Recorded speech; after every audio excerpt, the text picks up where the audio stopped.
민수기 5장 민수기 17장 5절에서 8절 말씀 제가 읽도록 하겠습니다. 제가 봉독하도록 하겠습니다.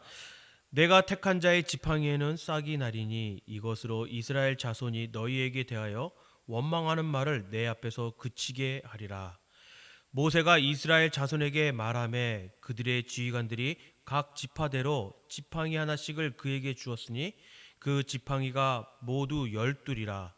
그 중에 아론의 지팡이가 있었더라. 모세가 그 지팡이들을 증거의 장막 안에 여호와 앞에 두었더라. 이튿날 모세가 증거의 장막에 들어가 본즉 레위 집을 위하여 낸 아론의 지팡이에 우미 나고 순이 나고 꽃이 피어서 살구 열매가 열렸더라. 아멘. 아멘. 오늘 우리 어린이 주일이에요. 그렇죠? 그래서 오늘 우리 옆에 있는 사람들하고 함께 우리 한번 인사를 좀 했으면 좋겠습니다. 우리 아이들은 사랑입니다. 맞아요, 사랑이에요. 그래서 비록 5월 5일은 아니지만 우리 한국에서만 우리 어린이 주일로 이렇게 하고 있지만 오늘 한국의 그 날짜로 따져서 우리 어린이 주일이라고 생각하고 오늘만큼뿐만 아니라 이제 앞으로 쭉 우리 다음 세대를 위해서 함께 기도하며 나아가는 그러한 주일이 되었으면 좋겠습니다. 요즘 세상을 다 이렇게 보면 좀 답답함이 많이 생겨요.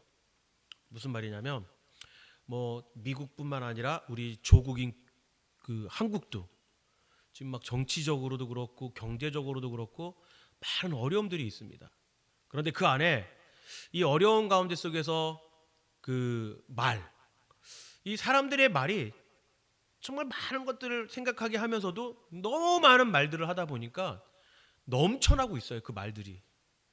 그래서 요즘 세상은 말이 정말 넘쳐나고 있다라고 저는 생각해요. 특히 아까 말씀드렸던 것처럼 한국의 정치권에서도 여러 말들로 인해서 많은 국민들이 힘들어하는 것을 볼 수가 있습니다. 그리고 이렇게 뉴스를 보면 그 사람들이 하는 말들, 그들이 하는 말들이 다 옳은 소리 같기도 하고요. 또 본인들도 당사자들도 옳은 소리를 한다라고 말을 합니다. 그리고 자신들이 정말 진실된 말들을 하고 있다라고 주장을 해요. 이렇게 이야기를 하다 보니 또 듣는 우리 또한 마찬가지로 정말 누구의 말이 옳은지 알 수 없다 보니까 혼돈이 오기 시작하고요. 또 뭐가 진실인지 알지 못할 때가 너무 많다라는 거예요. 그래서 요즘 그런 말도 있죠. 거짓 뉴스, 가짜 뉴스 이런 이야기들이 정말 많이 나오는 것 같아요. 이렇게 요즘 말이 넘쳐나다 보니까는 이런 비유가 있습니다. 말의 잔치가 벌어진 듯하다. 아니면 말의 홍수의 시대다라고 이런 비유를 합니다. 사실 이 비유는요, 지천에 널려 있는 우리의 말 속에 우리가 묻혀 있기는 합니다. 우리도 말을 하잖아요, 그렇죠? 당연히. 근데 언제나 변함없이 가치 있고 힘을 공급해주는 그런 영양분이 있는 말이 아니라 정말 지금의 이 현실을 정말 이 말들이 가짜 뉴스들이 홍수의 그 시대로서 살아가고 또 영양분이 있는 말이 아님을 그러한 현실을 두는 비유라고 할 수 있는 거예요. 아까 말했던 말의 잔치가 벌어졌다. 말의 홍수가 생겼다. 좋은 말이 아니라는 거죠. 이렇게 사람들의 입에서 나온다고 해서 모든 말이 온전한 어떤 자기 역할을 하는 것은 아니다 보니까 여기저기에서 많은 말들이 오고 그렇게 오고 가지만 남은 것은 우리의 마음에 허허라운 마음뿐이고 또 안타까운 그 경우가 너무 많다라는 거예요. 이러다 보니까 사실 이제는 누구의 말이 옳은지 누구의 말이 정말 진실인지 알지 못하다 보니까 이제는 차라리 양손을 귀에 틀어막고 듣지 않는 것이 오히려 이제는 도움이 될 수가 있겠구나라는 생각이 들 정도라는 거예요. 그런데 여러분, 이 이야기가 비단 세상에서만 적용되는 이야기일까요? 요즘 교회 안에서도 누가 더 신실한지, 누가 더 진실한지, 누가 더 진짜 믿음을 가지고 있는 사람인지 평가하고 이야기하려는 사람들이 너무 많다라는 거예요. 그러다 보니까 이런 이야기들을 한참 듣고 보면 그 사람의 말이 사실처럼 들리고 진리처럼 들린다라는 것이죠. 그런데 오늘 성경은요, 우리에게 이렇게 말합니다. 말이 아니라 열매로 증명하라고 우리에게 말씀하고 있어요. 민수기 17장, 오늘 우리가 읽은 이 민수기 17장은 하나님의 선택과 증거에 관한 이야기입니다. 오늘 본문에 대해서 이야기하기 전에 그 앞장인 그 16장을 우리가 좀 살펴볼 필요가 있어요. 민수기 16장을 보면은 수많은 이스라엘 백성들이 참혹하게 죽음을 맞이합니다. 그들이 죽은 이유가 뭐냐? 죽음의 이유는 뭐냐면 자신들의 그러니까 뜻과 방법으로 하나님을 섬기려 했던 그 모습에서 비롯된 거예요. 하나님이 가르쳐 주신 방법과 중보자를 세워 하나님께 나아가도록 함을 도외시하고 직접 자신들이 하나님을 찾고자 하는 우를 범한다라는 거예요. 여러분들도 잘 알다시피 이스라엘 백성들은요, 하나님을 만나는 방법 중에 하나가 여러 가지가 있는데 그 방법은 하나님이 거하시는 언약궤의 장막을 통해서 만날 수 있습니다. 그리고 그 언약궤 안에는 무엇이 들어가 있냐면 세 가지가 들어가 있어요. 히브리서 9장 4절의 말씀을 보면 만나를 담은 금 항아리, 그리고 아론의 쌍난 지팡이, 또한 십계명이 기록된 언약의 돌판들이 들어있다라고 말합니다. 이 중 아론의 쌍난 지팡이에 대한 유래에 대해서는 오늘 본문에서 나오고 있습니다. 그래서 오늘 아론의 쌍난 지팡이에 대해서 좀 우리가 먼저 살펴보려고 합니다. 먼저 오늘 본문은요, 위에서 언급한 것처럼 이스라엘 백성들이 참혹한 죽음을 당했던 곳에서 오늘 본문이 시작됩니다. 사실 오늘 고라의 무리 반역으로 인해 250명의 죽음과 그리고 뒤이은 반역으로 인해 14,700명이 비명행사한 이곳에서 말 그대로 혼돈과 무질서의 공간이었던 것이죠. 이스라엘 백성들은 이런 혼돈과 무질서에 의해 이미 붕괴의 자초를 밟고 있는 가운데 이때 하나님의 음성이 이스라엘 백성의 지도자로 세우신 모세에게 들리기 시작합니다. 말을 한다는 거죠, 하나님께서. 그래서 하나님은 이스라엘 백성들의 영적 질서를 세우기 위해 친히 이스라엘 지도자를 재차 확인할 필요가 있겠구나라고 생각하셨던 거예요.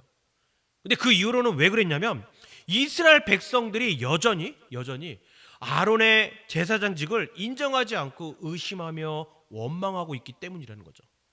그 이유 때문에 하나님께서 이제 다시 이스라엘을 영적으로 새롭게 세우기 위해서, 질서를 새롭게 세우기 위해서는 누가 지도자인지, 정확하게 어떤 사람이 지도자인지를 확인할 필요가 있겠구나라고 하나님께서 생각하셨다라는 거예요.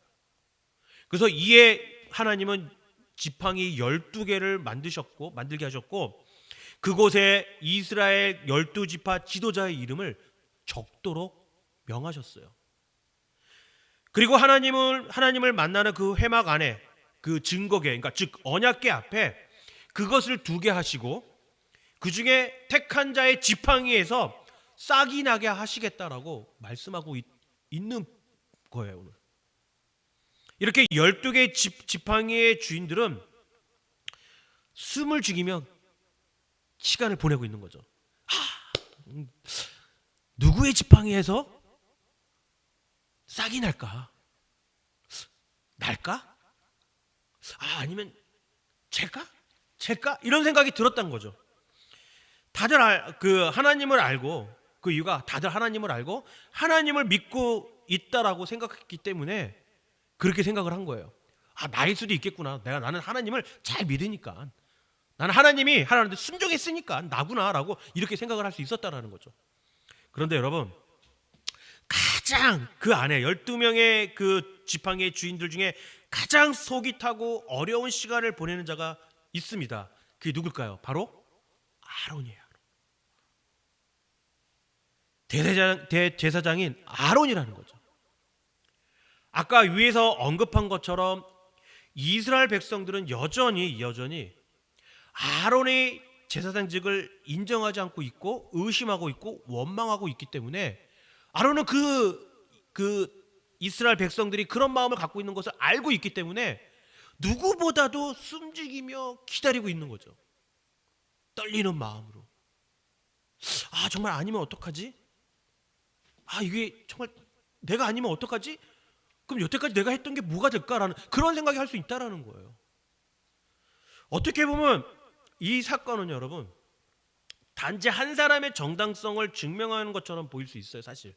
그러니까 아론이 그런 마음을 가지니까 우리가 성경을 읽을 때 그럼 아론을 세우기 위해서 하나님께서 그렇게 하시는구나, 이렇게 하시는구나라고 생각할 수 있다라는 거죠. 근데 우리는 여기서 착각하고 있는 거예요. 한마디로 그래, 저 사람은 하나님이 선택한 사람이니까 증명이 됐어라고 저 보일 수 있지만 사실 그게 아니라는 거예요. 이렇게 한 사람을 정당성을 증명하기 위해서 하나님께서 해마간의 그 증거계 언약궤 앞에 지팡이를 두게 하신 것이 아니라 말보다 실질적인 열매와 증거로 하나님 본인의 자신의 뜻을 나타내심을 보여주기 위한 장면이라는 거죠. 즉 우리가 늘 말하잖아요. 말보다 행동으로 보여. 하나님께서 그러시는 거예요. 지금 내가 말하는 것보다 내가 직접 보여주겠다. 나의 뜻이 무엇인지, 그리고 내가 어떠한 사람인지 너희들에게 보여주겠다. 어떠한 사람인지를 내가 보여주겠다라는 그런 어떤 의미를 가지고 있다라는 거예요. 그래서 첫 번째로 하나님은요, 말보다 증거를 원하시는 하나님이라는 거예요. 우리 5절 말씀을 중간 처음 부분 보게 되면, 앞부분에 보게 되면 내가 택한 자의 지팡이에는 싹이 나리니라고 말합니다. 내가 선택한 자, 내가 택한 자의 지팡이에는 싹이 난다라고 말씀하고 있어요.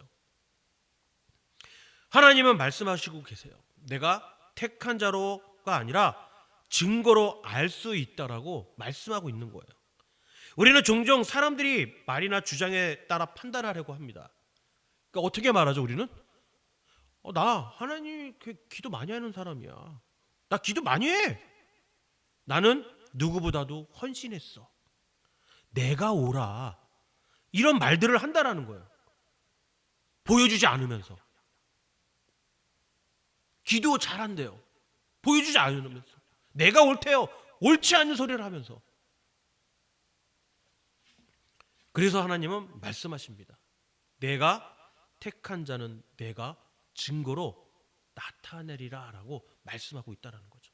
그런데 여러분, 왜 하나님께서는 이런 증거를 보여주실까요? 그냥 말씀하시면 되잖아요. 그렇죠? 하나님인데 내가 너를 세우겠어, 내가 너를 바르게 해주겠어, 이렇게 말하시면 되는 건데 왜 이런 증거를 보여주시는 거냐? 이런 증거를 보여주시는 이유는요, 여러분, 모든 권위는 하나님께로부터 나온다라는 것을 드러내고자 하셨기 때문에 그래요. 본인 자신에게서부터 이 모든 권위는 나온다라고 말씀하고 있기 때문에 그 증거를 보여주시는 거예요. 민수기 16장에서 고라와 다단과 아비람의 그 반역으로 인해서 지도자의 권위와 반역된 관련된 그 반역의 문제였기에 하나님께서는 특별히 모든 지파 위 가운데서 특히 레위 지파를, 그리고 특별히 아론을 선택하신 것을 확증하여 주시기를 원하셨습니다. 하나님. 사실 아론의 입장에서 보면요, 참 억울할 수 있어요. 왜 그러냐면 그동안 내가 얼마나 너희들을 위해서 고생했는데, 내가 한 일들이 얼마나 많은데 라고 말할 수 있는 그런 위치에 있었어요. 사실은 아론은. 사실 우리도 교회 안에서요, 많은 성도들이 실족하는 모습을 볼 때가 있어요. 그런데 그 이유를 물어보면요, 왜 실족하셨습니까? 라고 이렇게 물어보면, 내가 교회를 위해서 얼마나 많은 일을 했는데 교회에서 나를 인정을 안 해줘요. 내가 교회를 위해서 얼마나 희생을 했는데, 내가 지금까지 내가 몇십 년을 이 교회를 위해서 희생을 했는데 그걸 인정 안 해준다라는 거예요. 그러다 보니까 실족하는 거예요. 그러니까 아론도 마찬가지라는 거예요. 아론도 이 이스라엘 민족을 광야에 이끌 때까지 모세와 함께 얼마나 많은 일들을 했습니까? 그런데 사람들이 되려 인정을 안 하고 손가락질하며 그 제사장직에 대한 원망과 핍박이 있었던 것이죠. 그럼에도 불구하고 아론은 스스로 변명하지 않았습니다. 고라 무리처럼 주장하지 않았어요. 하나님 앞에 자신을 내어드리고 오히려 하나님의 판단에 오히려 전적으로 맡겼다라는 거예요.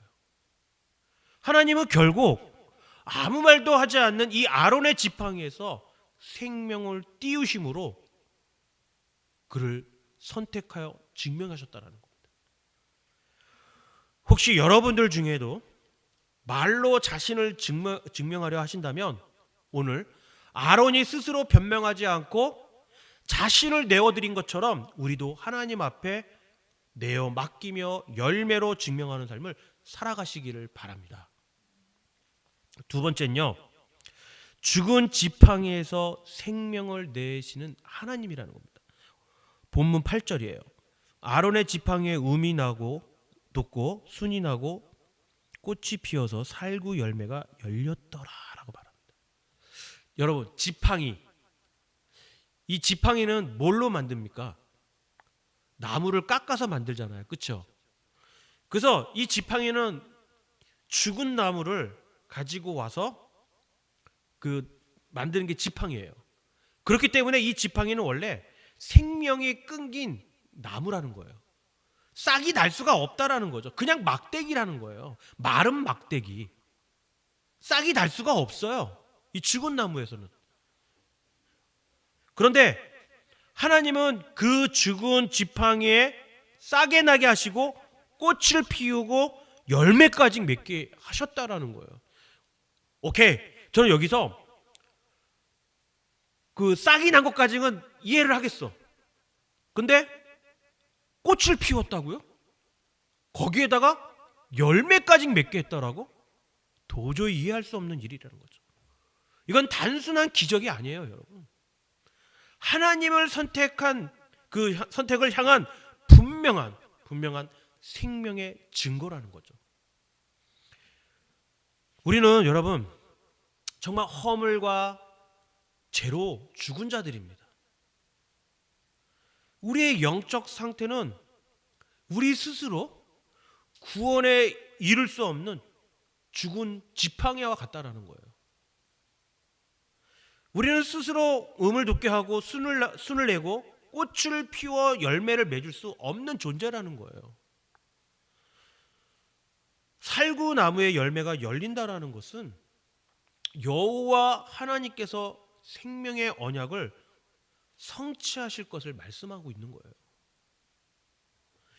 여러분, 예수 그리스도께서 어디에서 죽으셨습니까? 십자가에서 돌아가셨어요. 그렇죠? 그리고 부활하시고 다시 살아나셨어요. 그렇죠? 이제 누구든지 주 예수 그리스도를 믿는 자는 허물과 죄로 죽은 자에서 예수의 생명으로 살게 될 수밖에 없습니다. 그렇죠? 그런데 예수님은 이스라엘 민족들의 백성들의 받아야 할 진노를 예수님께서 대신 받으셨어요. 어디서 받으셨는지 아세요? 아까 어디서 돌아가셨다고 그랬죠? 십자가에서 돌아가셨다고 했어요. 바로 여러분, 마른 나무의 십자가에서 돌아가셨다라는 거예요. 마른 나무의 십자가의 진노가 예수의 부활, 생명의 꽃으로 피게 하셨다라는 거예요. 이 생명의 꽃은 여러분 예수 그리스도로 열매를 맺게 하셨다라는 거죠. 이것이 바로 여러분 생명의 열매입니다. 생명의 열매. 이렇게 하나님이 택하신 자에게는 반드시 여러분 생명의 열매가 나타난다라는 거죠. 진짜 믿음은 여러분 말로 설명할 필요 없이 삶에서 열매로 드러나는 거예요. 흔히들 우리 아이들이 말하는 알겠어요, 알았다고요, 그런 말이 아니라 정말 진짜의 믿음은 그 말을 설명할 필요 없이 바로 즉시 삶에서 행동으로 나타냈을 시 그것이 열매로 드러난다라는 거예요. 예수님도 그렇게 말씀하셨어요. 마태복음 7장 16절에 보면 그들의 열매로 그들을 알지니라고 했어요. 그들의 열매, 그들이 나쁜 열매를 맺으면 그들은 나쁜 사람이 되는 거예요. 그런데 그들이 좋은 열매를 맺으면 좋은 사람이 되는 거죠. 그래서 그 열매를 보면 알 수 있다라고 예수님께서 말씀하고 있는 거예요. 여러분, 포도가 열려있는 나무에 사과가 열릴 수 있을까요? 딸기가 열려있는 줄기에 호박이 열 수 있을까요? 아니라는 거예요. 그런 것처럼 예수님 또한 그들의 열매를 보면 알 수 있다라고 말씀하고 있는 거죠. 그래서 우리가 흔히들 어른들이 말하죠. 이렇게 말합니다. 네 부모를 보면 알 수 있다. 뭐 이런 말들을 하시잖아요. 오늘날 우리는 여러분 열매 없는 종교 생활 그리고 생명 없는 믿음을 너무 쉽게 받아들이고 있다라는 거죠. 하지만 하나님은 살아있는 신학, 생명을 전하는 리더, 그리고 열매를 맺는 사람을 통해서 일하십니다. 하나님은. 여러분들은 어떤 열매가 맺혀 있나요? 예배의 열매를 맺고 계신가요? 아니면 기도의 열매, 관계의 열매, 인내의 열매, 사랑의 열매를 맺고 있으신가요? 열매를 맺는다라는 것은 여러분 매우 중요합니다. 우리가 이 세상을 살아가면서 아무 열매가 맺혀 있지 않다면 그 삶은 굉장히 무의미한 거예요. 그런데 우리가 삶을 살아가면서 열매를 맺는다는 것은 정말 매우 중요한 거예요. 왜냐하면 이러한 열매를 통해 우리가 속한 공동체가 회복되기 때문이에요. 그래서 세 번째로 열매는 공동체를 살리고 회복시킨다라는 말이에요. 오늘 본문 5절 후반에 보게 되면 이렇게 말합니다. 이것으로 이스라엘 자손이 너희에게 대하여 원망하는 말을 내 앞에서 그치게 하리라 라고 말합니다. 하나님은 왜 이런 놀라운 기적을 우리에게, 아니 이스라엘 백성들에게 보여주셨을까요? 단지 아론을 세우기 위함이 아니라고 말씀드렸어요. 백성들의 원망을 멈추고 죽음에서 돌이키기 위해서 그러한 기적을, 놀라운 기적을 보여주신 거예요. 단지 정말 아론을 세우기 위한 것이 아니라 열매 있는 지도자 그리고 생명을 드러내는 하나님의 사람은 이렇게 공동체를 살릴 수 있다는 거죠. 교회를 세우고 분열을 막고 또 하나님의 임재가 회복되게 한다는 거죠. 말 잘하는 사람 그리고 주장하는 사람, 주장을 잘하는 사람보다 열매 맺는 사람을 통해 하나님은 공동체를 살리십니다. 여러분, 여러분의 가정은 현재 어떻게 살리고 계신가요? 여러분들은 직장 안에서 혹은 또 교회 안에서 정말 살리는 자로 삶을 살아가고 있나요? 교회 안에서 또 가정 안에서 직장 안에서 혹시 말로 갈등을 만드는 사람으로 살고 있지 아니한지, 열매로 살리는 사람인지 한번 생각해 보시길 바라요. 여러분, 하나님은요 지금도 찾으시고 계세요. 말로가 아니라 열매로 증명하는 사람을 찾으시고 있다는 거예요. 스스로 말하지 않아도 하나님이 증거하시는 사람을 찾으시고 있습니다. 여러분, 아론처럼 하나님 앞에 잠잠히 서시길 바랍니다. 여러분 스스로 자신을 증명하라 하지 말고 하나님이 증명하게 놔두세요. 내가 아닌 내 안의 생명이 나를 증명하게 하시라는 겁니다.